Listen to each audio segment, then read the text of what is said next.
We're going to play about a 12-minute excerpt from that now with some of the highlights. Let's get on to that now. And the reason you're a member of the group is because of the experience that your husband Jamie had following vaccination. Yep. Could you tell us, please, about the impact on Jamie as well as the impact on you and your family? I can, yeah. Just one last thing about VBK, though, is that the primary causes of the injuries in our group are vaccine-induced thrombotic thrombocytopenia, VIT, Guillain-Barré syndrome, vasculitis, and more. They're all confirmed conditions, so there's a range of conditions. My husband Jamie had VIT, vaccine-induced thrombotic thrombocytopenia. He is a walking miracle. Every day I'm filled with gratitude that he's still alive, but his brain injury is the size of a credit card. His relationship with me, and mostly his relationship with our children, will never be the same again. And I have this constant conflict of that gratitude with the grief that goes with how different life is, and then the guilt for the others in our group who I know would just want 5 more minutes with their loved one. Jamie is amazing. He was in a coma for 4 weeks and 5 days. He's had significant brain surgery, and he was in rehab for 124 in total. When he came home, he was able to watch our son's nativity, but in a very different way.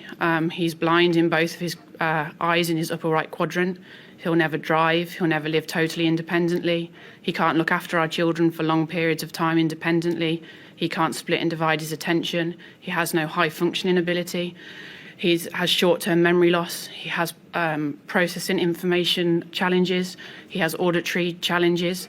He has chronic fatigue. He has severe headaches. He's had over 300 medical appointments since we've been home, and they're ongoing. And just everything is different, from how he responds to situations, to how he shows his emotions, to how he interacts with our children. From what you've said, that he is unable to work. Yeah, he'll never be able to work again. He had a really high functioning, high stressful, multi-international job that he loved, and he was just as cool as a cucumber. He balanced me out, and now he's got all these new feelings, and he often describes that he can see this video playing in his head and how he should respond and how should things come out, but the bit in between is it all gets muddled.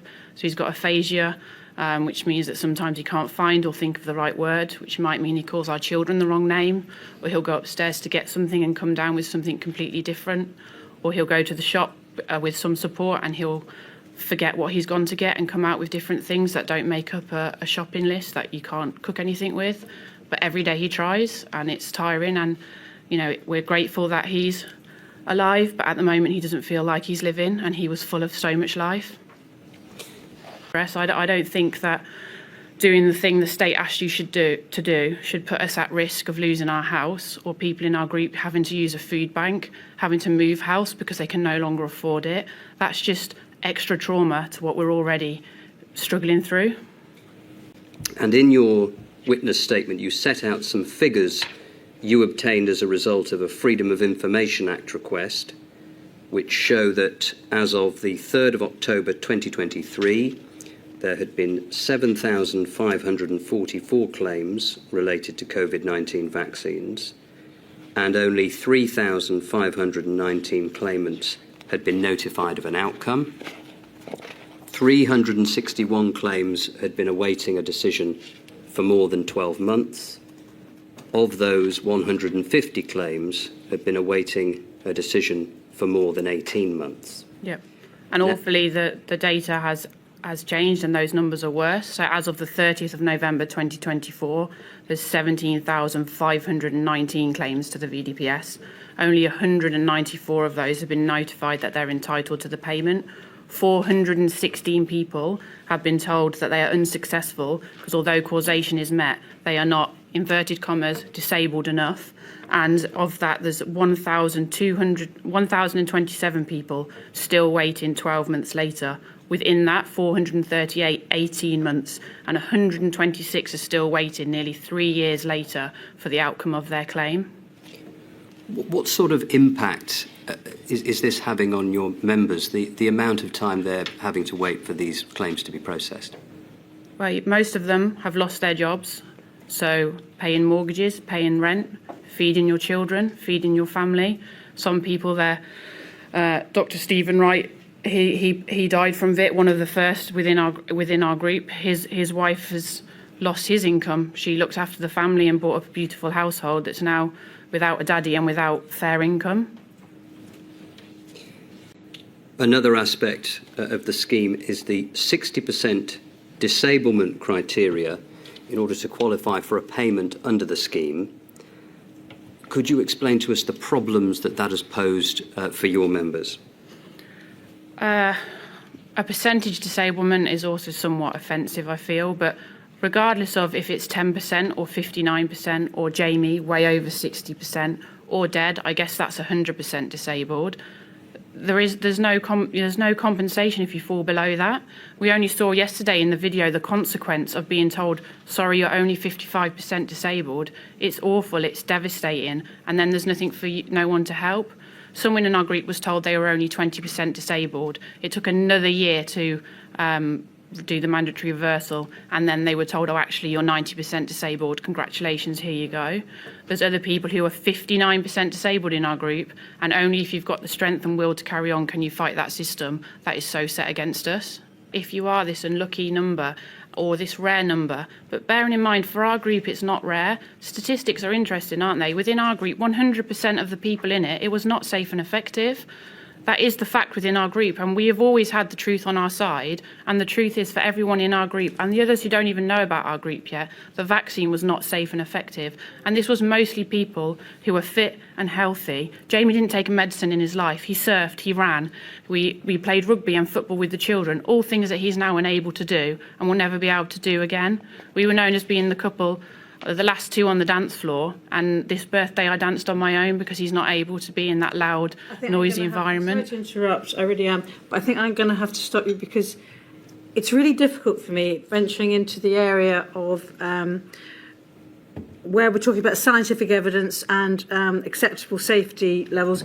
That's something we'll discuss with the experts, and I'm really sorry, but it's more of a scientific, evidence-based, as opposed to just the individual circumstances. No, that's what we're asking. We want you to look at that, and no one has told us what that is, and if it is acceptable, why is there not a fair compensation scheme? I'm not a scientist, but Boris Johnson wrote to me and told me we are not a statistic, we would not be ignored, and all the time all we're told is we're very rare and we are a statistic, and I'm here to say that no, we're not. Our lives are destroyed, and everyone in the audience today who's to support us, so are theirs. It's not just my story. There's many others who have had their voices silenced and told that we are an acceptable safety profile and get on with your life. That point I totally understand. I was just trying to avoid going down the path of analysing at this stage. Yeah, no, I wasn't trying to do that. Yeah. Thank you.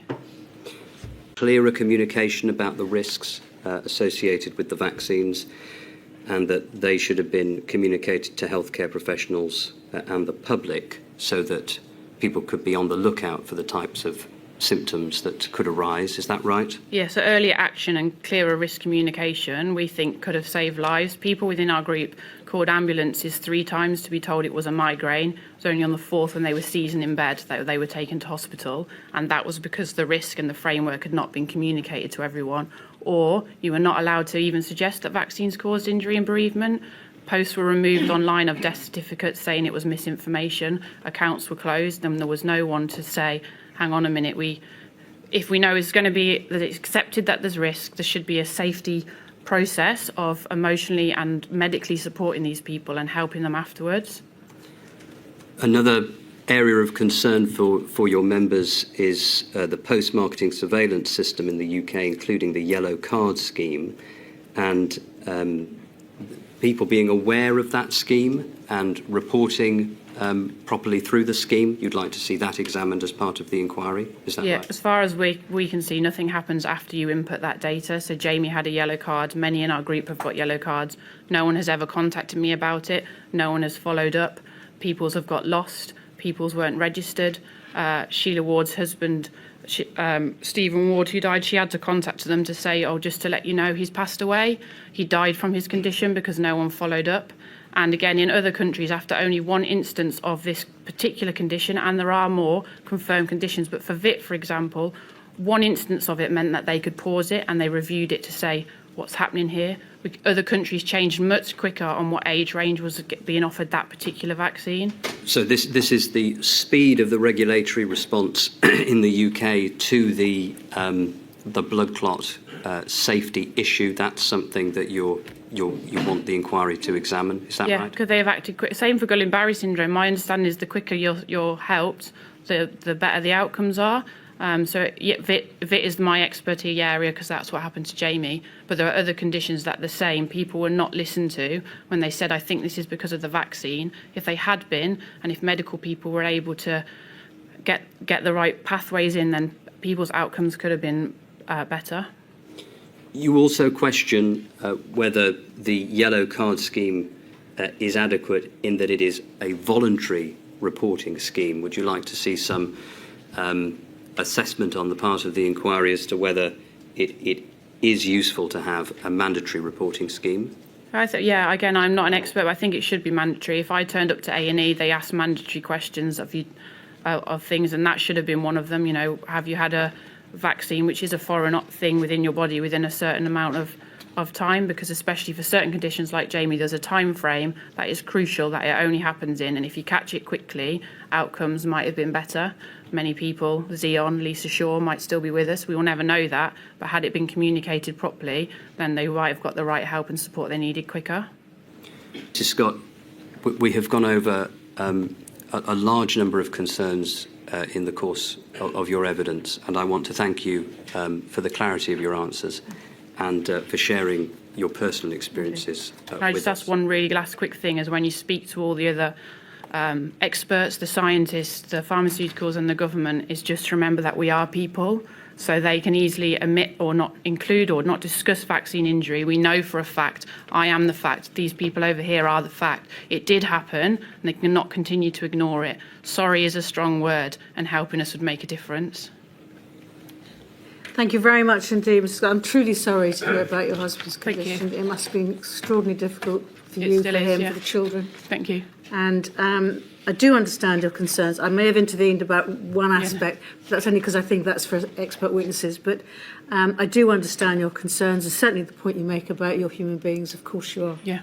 And I shall be examining the issues that you've raised very carefully. Thank you, because So there's thank you children very- without daddies and children with disabled daddies, and just remember that when they try and pretend that we're not important, we are important, and we're part of this pandemic story. I do understand. Thank you. Thank you very much.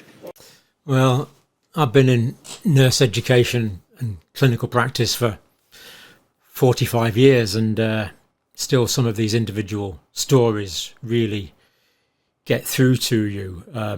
Mrs. Kate Scott about her husband, Jamie, the brain injury he suffered and the massive implications that come from that. And yet she still feels the guilt that others in her group just wanted 5 more minutes with their loved ones. The massive financial and social implications of the brain injury as well. And why is it that so many things only come to light from freedom of information requests? The 60% disability criteria. Someone's disability assessment went from 20 to 90%. How can that be based on anything that's objective? And how on earth, given that the criteria for payment is 60% disability, how on earth can a clinician adjudicate someone is only 59% disabled? Why not 58? Why not 61? How can you be 59% disabled? I don't understand that. I simply don't understand it. For the members of the group, the vaccines were 100% not safe and effective. Lack of risk communication was highlighted.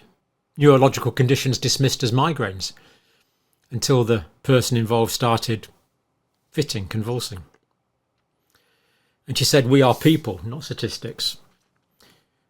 It's children without daddies. And I must say, counsel here did seem to do a good job, the questioning counsel. He didn't intervene, he wasn't intervening all the time, and allowed Mrs. Scott to speak. This woman has earned the right to speak, and he gave her that right. Let me know what you think about the comments from the chair of the inquiry. I would have preferred Mrs. Scott not to be interrupted, but that's just my personal preference. Let me know what you think. But a pity a lot of this is falling between the cracks, as we said, of media coverage. Yeah, powerful testimony. Not well covered, unfortunately. Yeah, it's powerful stuff. We'll leave it there. Thank you for watching.